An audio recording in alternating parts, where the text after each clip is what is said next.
एहतजाज है, ये पूरा मन एहतजाज है। हमारा कोई नुकसान नहीं पहुंचाना हम किसी को भी तकलीफ नहीं दे रहे। देखिए आपके सामने बाइक वाले जा रहे हैं बाइक वाले, हम किसी को तकलीफ नहीं दे रहे, लेकिन ये हमें तकलीफ दे रहे, कोई फोन नहीं उठा रहा, हमें बेवकूफ बना रहे। एक बच्चे को अपना एग्जाम के लिए जाना था, हमने उसको भी रास्ता दिया, मरीजों को भी रास्ता दिया।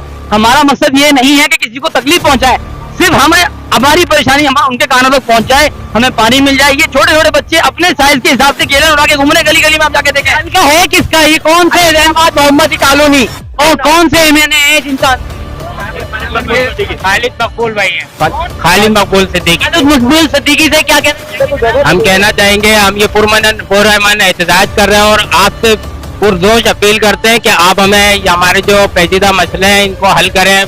गैस, पानी, बिजली और इसके अलावा और दूसरे काफी मसाइल है जो हमारे दरकार है।